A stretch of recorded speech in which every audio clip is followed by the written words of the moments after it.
Les sondes, indispensables au fonctionnement du TripMaster. Le mode cadenceur peut se passer de sonde, et à ce moment-là, on n'utilisera pas la LED. Et on aura toujours 0 indiqué ici. On n'aura que le mode chronomètre avec la distance théorique. Maintenant, si on souhaite avoir la distance réelle, parcourue par le véhicule, il faudra d'une part monter une sonde, l'ajuster de manière à ce que lorsqu'un objet passe devant, elle s'allume. Donc on voit ici sur le petit voyant de la sonde, mais on voit aussi sur le voyant qui est sur l'appareil. Donc l'ajustement de la sonde en regard de la pièce. Alors, la distance de détection est fixée en général entre 2 et 5 mm. Après, ça va dépendre de votre mécanique. Si vous avez une mécanique fiable, vous pourrez vous mettre assez proche, donc à 1 ou 2 mm. Si vous avez une mécanique qui est moins fiable, il faudra prendre une sonde avec une détection plus importante. La sonde, une fois qu'elle sera mise en place, il faudra bien sûr faire une calibration. D'accord?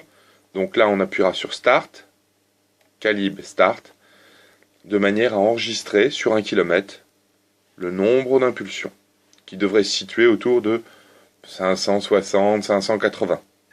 Si cette calibration n'est pas bien réalisée, la valeur qui sera indiquée ici ne sera pas bonne.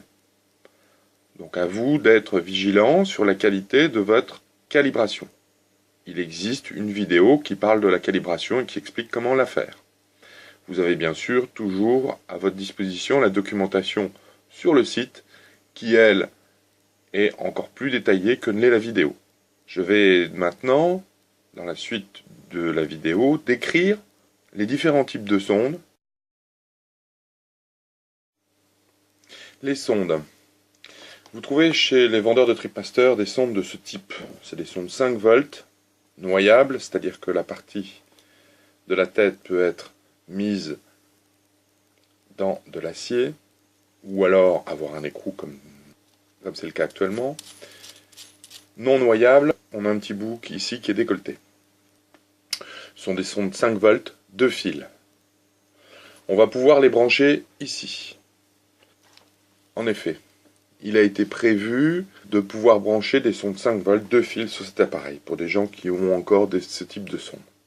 Ce sont des sondes qui valent pas loin de 40 €.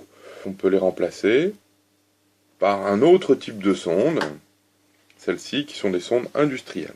Alors, les critères essentiels auxquels elles doivent répondre, c'est d'être en 12 volts, avoir 3 fils, les précédentes avec 2 fils.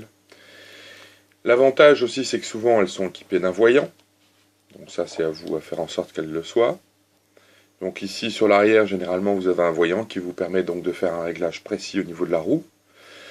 L'autre avantage, c'est que vous en trouvez de toutes les formes, de tous les diamètres. En général, la détection part de 2 à 4 mm. Mais si vous prenez un diamètre 30, vous pouvez aller jusqu'à 15 mm. Donc ça va dépendre complètement de votre montage mécanique. L'avantage du 12 volts, c'est que ce sont des sondes qui sont immunisées aux parasites, beaucoup plus que le 5 volts. Enfin,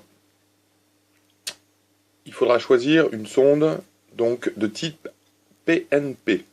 Alors parce que l'électronique est réalisée comme ça, c'est du PNP. Il faut qu'elle soit NO, normalement ouverte, c'est-à-dire avec une forte IP. L'IP, c'est l'indice de protection. Plus l'indice de protection est élevé, plus la résistance aux poussières et à l'eau et aux matières liquides est importante. Donc, moi, généralement, je prends et j'installe des IP67. Connecteur évité. Il vaut mieux avoir un câble moulé, au moins on n'a pas d'introduction d'eau quand les joints commencent à vieillir. Maintenant, le branchement de la sonde. Alors ici, on a 2 possibilités de branchement. On a la sonde 5 volts qui est ici, et la sonde 12 volts qui est ici. La sonde 12 volts, on a 3 fils. Alors, les couleurs des fils sont toujours les mêmes. Hein. C'est toujours du brun, du bleu et du noir. Le bleu, la masse, le brun, c'est le plus. et le noir, c'est la sortie. Quand on n'a que 2 fils, le bleu c'est le GND et le brun c'est le 5 volts. Donc suivant ce schéma. Bien sûr, il ne faudra surtout pas oublier le petit cavalier qui est ici.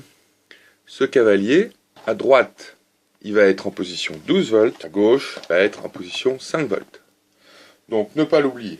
Donc pour résumer, PNP, normalement ouvert, 3 fils, avec ou sans voyant, IP supérieur à 67, et de 12 à 24 volts en général. Mais il faut que ce soit au minimum 12. Voilà. Ça peut être aussi de 6 à 36 volts, c'est pas un problème. Bien, et ben bon câblage.